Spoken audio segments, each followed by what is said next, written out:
Satyabama Institute of Science and Technology, Chennai and Sriperumbudur. Mayiladuthurai மாவட்டம் வள்ளுவூர் கீர்த்திவாசர் வீரட்டேஸ்வரர் கோவிலில் 24 ஆண்டுகளுக்கு பின் குடமுழுக்கு வெகு விமர்சையாக நடைபெற்றது. ஹெலிகாப்டர் மூலம் மலர் தூவப்பட்டும் ட்ரோன் மூலம் புனித நீர் பக்தர்கள் மீது தெளிக்கப்பட்டது. அந்த காட்சிகளை தற்போது பார்க்கலாம்.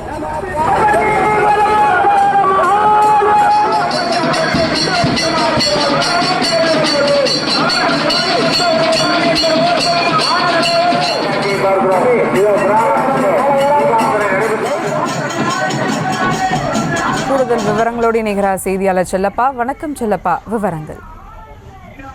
வணக்கம் சுபா. மயிலாடுதுறை அருகே வழுவூரில் இந்து சமய அறநிலையத்துக்கு சொந்தமான 1000 ஆண்டுகள் பழமை வாய்ந்த அட்டவீர தலங்களில் ஒன்றான 6வது தலமான இளங்கிளை நாயகி உடனரை கீர்த்திவாசர் வீரட்டேஸ்வரர் திருக்கோயில் வந்து அமைந்துள்ளது. இக்கோயில் கடந்த 2001ஆம் ஆண்டு கும்பாபிஷேகம் நடைபெற்றது. அதனைத் தொடர்ந்து 24 ஆண்டுகளுக்கு பிறகு பழமை மாறாமல் திருப்பணிகள் செய்யப்பட்டு இன்று வெகு விமர்சையாக கும்பாபிஷேகம் நடைபெற்றது. இக்கோயிலில் சிவபெருமான் கஜசம்கார மூர்த்தியாக விளங்குகிறார்.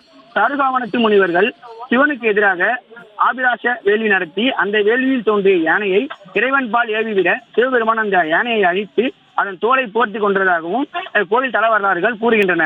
இந்த நிலையில் கும்பாபிஷேகத்தை முன்னிட்டு கோவில் உட்பிரகாரத்தில் பிரம்மாண்ட யாகசாலைகள் அமைக்கப்பட்டு கடந்த 1ஆம் தேதி புனித நீர் வைத்து யாகசாலையில் முதல் கால யாகசாலை தொடங்கியது. அதனைத் தொடர்ந்து கும்பாபிஷேக தினமான இன்று 6ஆம் கால யாகசாலை நிறைவுற்று மகா பூர்ணாகுதி மற்றும் மகா தீபாவளிகளை காண்பிக்கப்பட்டு யாகசாலையிலிருந்து புனித நீர் அடங்கிய கடங்கள் சிவாச்சாரியர்கள் தலையில் சுமந்து வேத வாக்கியங்கள் முழங்க கோயிலை சுற்றி வலம் வந்து விமான கும்பத்தை அடைந்தது.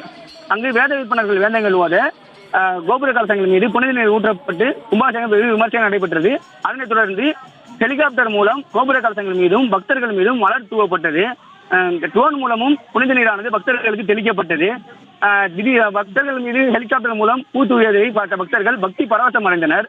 மேலும் வந்து கும்பாபிஷேகத்தில் தருமபுர ஆதீன மடாதிபதி, இந்து சமயத்து அறநிலையத்துறை அதிகாரிகள் உள்ளிட்ட பல கொண்டு சாமி தரிசனம் செய்தனர். கும்பாபிஷேகத்தை முன்னிட்டு மயிலாடுதுறை மாவட்ட காவல்துறை சார்பில் 200க்கும் மேற்பட்ட போலீசார் பாதுகாப்பு பணியில் ஈடுபட்டாங்க.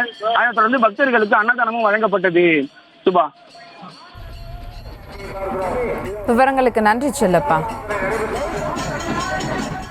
Satyabama Institute of Science and Technology, Chennai and Sriperumbudur.